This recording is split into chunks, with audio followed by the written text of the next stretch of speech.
Hello friends, मैं Saurabh Suman SS exam गुरु YouTube channel पे आपका फिर से स्वागत करता हूं। आज हम फिर से बिहार शिक्षक बहाली भर्ती 2023 को लेकर कुछ अपडेट लेके आए हैं शिक्षा विभाग के द्वारा। और जो बीपीएससी जिसे एग्ज़ाम कमीशन के लिए गठित किया गया है, इस एग्ज़ाम के लिए जिन्हें अधिकार दिया गया है, उनके द्वारा कुछ बातें रखी गई है। आप उस बात को देखेंगे तो मैं आपको पहले भी बोला था कि आपको संभल के रहना है। संभल के रहना है मीन्स अभ्यर्थी को ये हर समय सोच के चलना है कि उनका एग्ज़ाम निगेटिव प्रोसेस के रूप में होगा। जो रिक्रूटमेंट प्रोसेस होता है प्राइवेट कंपनियों के लिए, वैसा प्रोसेस होगा। क्योंकि शिक्षा विभाग और शिक्षा विभाग के द्वारा जो अधिसूचित की गई है संस्था बीपीएससी, वो इस बार एग्ज़ाम लेने के अलग मूड में। मैं आपको कुछ अपडेट्स दिखाता हूँ, फिर मैं आपके लिए पॉजिटिव इसलिए बोलता हूँ कि आपको समय से पहले ही बता दिया गया है कि आपके साथ ऐसा होने वाला है। आप इसे पॉजिटिव लीजिए। अभी हमारे एक शिक्षक अभ्यर्थी को पढ़ाने वाले शिक्षकों के लिए ये दिक्कत है, और मैं उसके पॉजिटिव और निगेटिव दोनों आउटकम्स पे बात करूंगा। 16 मई तक सिलेबस जारी करने की बात कही गई है। बीपीएससी अब जारी करेगा सिलेबस, ये सबको पता है कि बीपीएससी जारी करेगा सिलेबस, इस पे उतना ध्यान देने की जरूरत नहीं है। सिलेबस में परीक्षा की पूरी जानकारी रखी जाएगी। देखिए, दो चीज़ का एक क्लैरिफिकेशन आ रहा है। उसमें एक ये है कि नोटिफिकेशन जो है, जैसे ऑनलाइन आवेदन की शुरुआत होगी, वो लास्ट में होगी, मई के लास्ट में होने के चांसेस है, लेकिन सिलेबस पहले ही रिलीज़ कर दिया जाएगा कि बच्चे पढ़ सकें। अब वो क्यों जारी कर दिया जा रहा है, क्यों लेट होगा, ये सब एक बीपीएससी का और शिक्षा विभाग का कंसर्न है, उस पर मैटर उनका है, वो उनकी जानकारी वो देंगे। सिलेबस में परीक्षा की पूरी जानकारी दी जाएगी। अब मैं आपको जो चीज़ दिखा रहा हूँ, मैं हुबहू ट्वीट्स यहाँ पे कॉपी करके डाल रहा हूँ। और ये जो अतुल प्रसाद है, ये बीपीएससी के चेयरमैन है, तो ये बात आप हल्के में मत लीजिएगा। While details of TRE, teacher recruitment जो प्रोसेस है उसको उन्हें TRE are being finalized, just to give some heads up, take the example of water.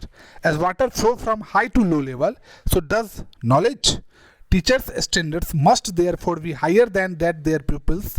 So will be the test standard even if the syllabus is same. मतलब उनका ये कहना है कि अगर क्लास 1 to 5 ये उन्होंने बताया भी है, फिर से आपको हिंदी में बता देता हूँ। शिक्षक भर्ती परीक्षा का पाठ्यक्रम यदि वही रहता भी है जो पाठ्यक्रम उनके विद्यार्थी का है, जैसे आप ये समझ लीजिए कि क्लास 1 to 5 के लिए जब आप अप्लाई करेंगे, एग्ज़ाम देने जाएंगे, तो आपके दिमाग में ये चलता रहेगा कि 1 to 5 का सिलेबस रहेगा। लेकिन अतुल प्रसाद सर का ये कहना है कि जो आप विद्यार्थियों को पढ़ाते हैं या पढ़ाएंगे, फिर भी परीक्षा का स्तर विद्यार्थियों की कक्षा से उच्चतर कक्षा के स्तर का होगा। मतलब अगर आप 1 to 5 के लिए पेपर देने जाते हैं, तो पेपर आप ये दिमाग में रख लीजिए कि आपका जो लेवल ऑफ जो एग्ज़ाम होगा वो हो सकता है क्लास 8 तक का हो सकता है क्लास 10th तक का हो।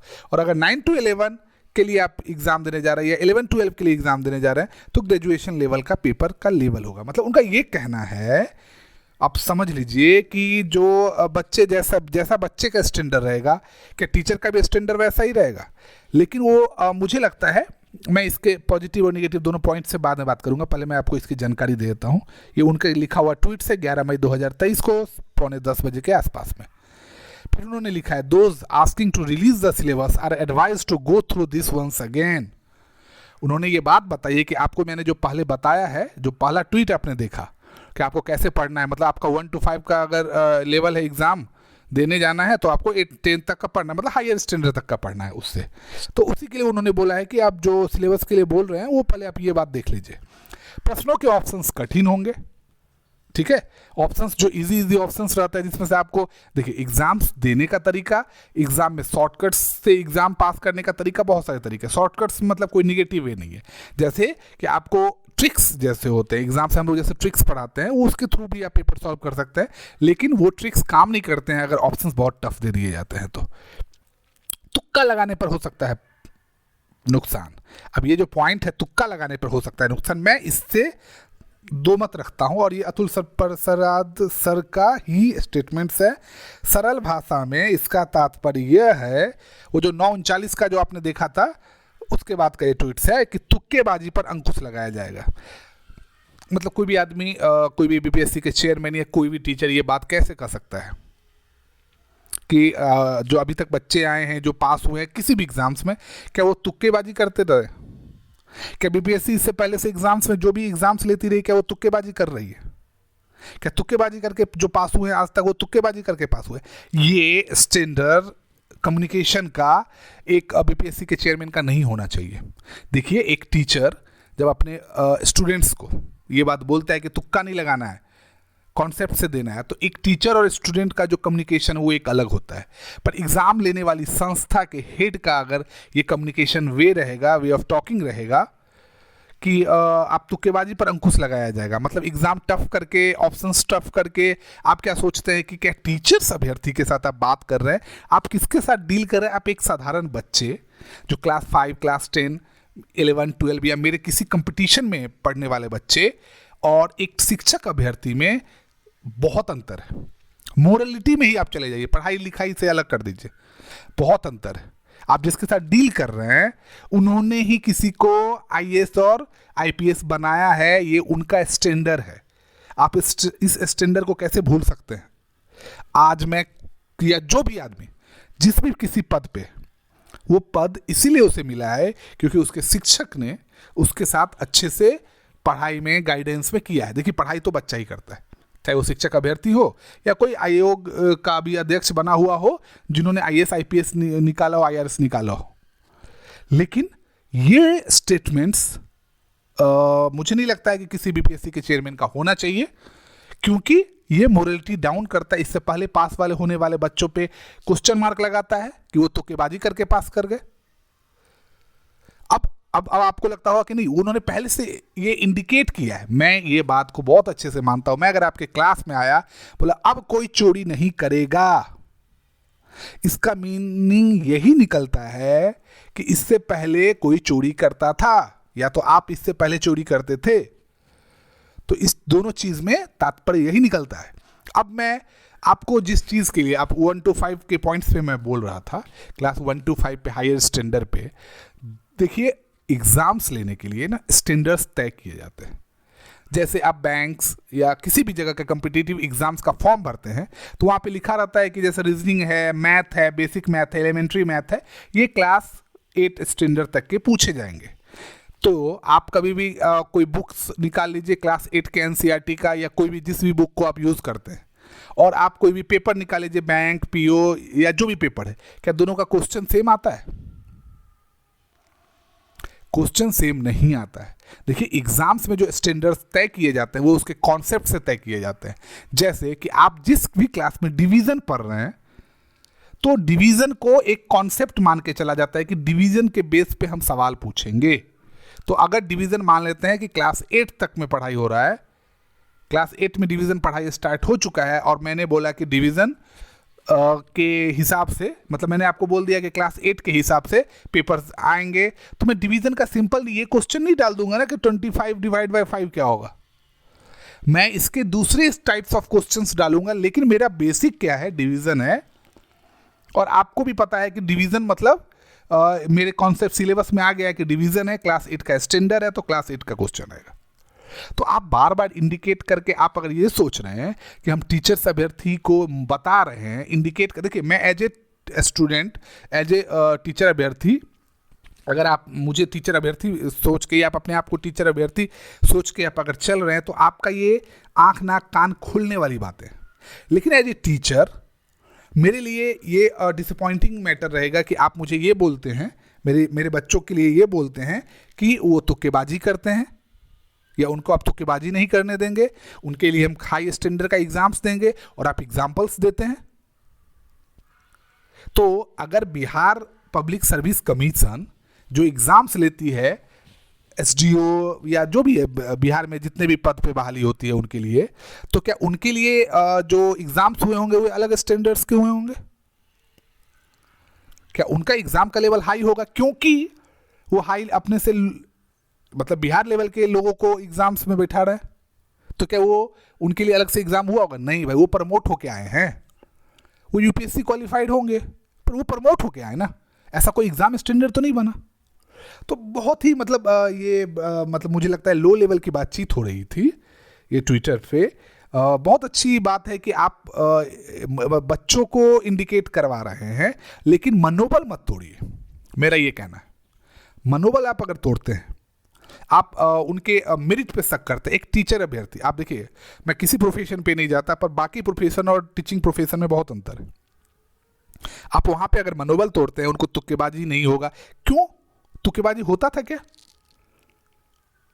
अगर आप तुक्केबाजी होती थी तो ये आपकी गलती है, क्योंकि आपके क्वेश्चंस के ऑप्शंस ऐसे हैं कि कोई तुक्केबाजी कर लेता है। तो ये तो आपकी गलती है, बच्चों की गलती पे मत ढकेलिए। बच्चों पर आप अपनी असफलता का बोझ डाल रहे हैं। तो अब देखिए, ये तो हो गया। चलिए अतुल प्रसाद जी के बारे में बातचीत कि उन्हें ठीक है, थोड़ा सा कम्युनिकेशन थोड़ा सा हाई ग्रेड का रखना चाहिए। लेकिन अब मैं शिक्षक अभ्यर्थियों के लिए बात बोल रहा हूँ। आपको हमने पहले भी बोला था कि आप NCERT पढ़ना शुरू कर दीजिए। आप क्लास 1 to 5 पे मत जाइए। आपका लेवल थोड़ा हाई होना ही होगा। 11-12 वाले आपका भी लेवल हाई होगा ही होगा। ये तो सिंपल बेसिक्स है जो आपको भी पता है। और ये हम लोग पहले से बोल रहे हैं कि ये निगेटिव प्रोसेस में एग्जाम्स होंगे, मतलब आपको छांटने के लिए एग्जाम हो रहे हैं, ये आपको लेने के लिए एग्जाम्स नहीं हो रहे। शिक्षक अभ्यर्थी आपको शिक्षक बनाने के लिए एग्जाम्स नहीं हो रहे, आपको हटाने के लिए एग्जाम्स हो रहे हैं। तो आपको इसकी पहल करनी पड़ेगी कि आपको पढ़ाई कैसे करना है। आपका कॉन्सेप्ट क्लियर करना पड़ेगा, आपका बेसिक लेवल बढ़ाना पड़ेगा, एडवांस लेवल में आना पड़ेगा। 2-3 महीने में एग्जाम्स होंगे और वो आप कहीं किसी कोचिंग में जाके आप पढ़ाई नहीं कर सकते। रटा रटाया नहीं होगा, यही बात ये इंडिकेट कर रहे हैं। ये यही बात इंडिकेट कर रहे हैं। जैसे आप किसी मैं मतलब कोई कोचिंग का विरोधी नहीं हूँ या मैं किसी भी, लेकिन जनरली होता क्या है, ये बुक है लूसेंट का बुक उठा लीजिए। मैं किसी बुक का नाम तो नहीं लेना चाहता था, लेकिन फिर भी चलिए। तो आप रट्टा मार रहे, तो क्या सिंपल क्वेश्चंस आ जाएंगे? यही बात ये बता रहे हैं कि ऑप्शंस जो होंगे कठिन होंगे। मैं इनके बात का पॉजिटिव आउटकम यही लेके चल रहा हूँ कि ये बता दे रहे हैं कि आप रटाया चीज पे मत जाइए, आप कोचिंग कॉन्सेप्ट पे मत जाइए। आप जो बुक्स निकल गए, बताइए, सिलेबस आया नहीं, बुक्स निकल गए, सिलेबस आया नहीं, कोचिंग से स्टार्ट हो गए। हमने भी पढ़ाना शुरू किया हुआ है, लेकिन हम आपको क्या बोले? करंट अफेयर तो कहीं भी काम देगा, जीके जीएस कहीं भी काम देगा, लेकिन एग्जैक्ट सिलेबस में कैसे बोल के पढ़ा सकता हूं? हाँ, हम कॉपी कर सकते हैं बीपीएससी प्रधान शिक्षक के बारे में, लेकिन बीपीएससी प्रधान शिक्षक की तरह होगा 100% क्या? नहीं, मे बी, क्वेश्चन मार्क। तो फिर ये चीज जो है, इस चीज पर अंकुश लगाना चाहिए। और इसी अंकुश लगाने के, ये अतुल प्रसाद सर का जो पॉजिटिव मैं ले रहा हूँ इनके ट्वीट्स का, कि ये कोचिंग, ये बुक्स, ये रटाया चीज, ये जो भेड़ चाल में चल रहे हैं शिक्षक अभ्यर्थी, जहाँ देखे कि कोचिंग्स चल रहा है, ये हम इसके यहाँ पढ़ रहे हैं, हम इसके यहाँ पढ़ रहे हैं, नए ऐप आ रहे हैं, तो ये उनसे बचने के लिए ये बात बता रहे हैं कि आप रटाया पे मत जाइए, आप अपने बेसिक्स पे जाइए, आप अपने कॉन्सेप्ट पे जाइए, आप समझिए कि क्या क्या है होने वाला है। और इसी के लिए उन्होंने ये सब चीज़ लिखा है। देखिए, हमें ना उनसे वैर है ना उनसे मोहब्बत है, बीपीएससी के चेयरमैन साहब से। हमारा सीधा पहला मोहब्बत ही शिक्षक अभ्यर्थी है भाई। एक टीचर के लिए उनके बच्चे ही सबसे मेन होते हैं। तो हमारे लिए यही है कि सर का जो बता रहे हैं, जो पॉजिटिव आउटकम, यही हम मेरे लिए दिमाग में यही आ रहा है। वो बता रहे हैं कि आप भेड़ चाले मत चलिए, अपने कॉन्सेप्ट पे क्लियर रखिए। इजी पेपर नहीं होगा, आप अपना पढ़ाई का लेवल थोड़ा हाई कीजिए, एडवांस लेवल में पढ़ाई कीजिए, एडवांस मूड में पढ़ाई कीजिए। ये वही बताना चाह रहे हैं। अब उसको हम लोग देखिए, जैसा जैसा आदमी सोच सकता है। हमने जब निगेटिव मिस इंटरप्रेट किया तो वो भी बात आपको बताई। हम जब पॉजिटिव मिस इंटरप्रेट नहीं, मतलब पॉजिटिव ही ले रहे हैं उनकी बातों को, तो भी हम आपको बता रहे हैं। तो ये एक गुण होना चाहिए। हर समय मैं उनकी बुराई नहीं कर सकता। उनका मैंने आपको पहले ही बोला था, मैं हेडिंग में भी लिख सकता कि बीपीएससी शिक्षक अभ्यर्थियों के लिए आई दुख की बात, उनके लिए आया धोखा। नहीं, जो हुआ है फैक्ट वो जान लीजिए, वो आपके लिए बहुत ही अच्छा चीज़ है। लेकिन मैं सिर्फ ये कि नहीं, इससे नहीं, ऐसा नहीं होना, मतलब थोड़ा सा मतलब जो मीन लगता है भाषा, वो उसके लिए हमने ये किया था। तो इसलिए आप अपनी तैयारी शुरू कीजिए, आपका लेवल हाई होना चाहिए पढ़ाई का। ठीक है, चलिए, हम आपके साथ लगातार अपडेट देते रहेंगे। सिलेबस जारी होगा, फिर सिलेबस को हम लोग अच्छे से डीएनए करके सिलेबस का क्या क्या आ सकता है हम आपके लिए फिर से रखेंगे। आपका बहुत बहुत धन्यवाद, हमारे साथ लगातार जुड़े रहिए।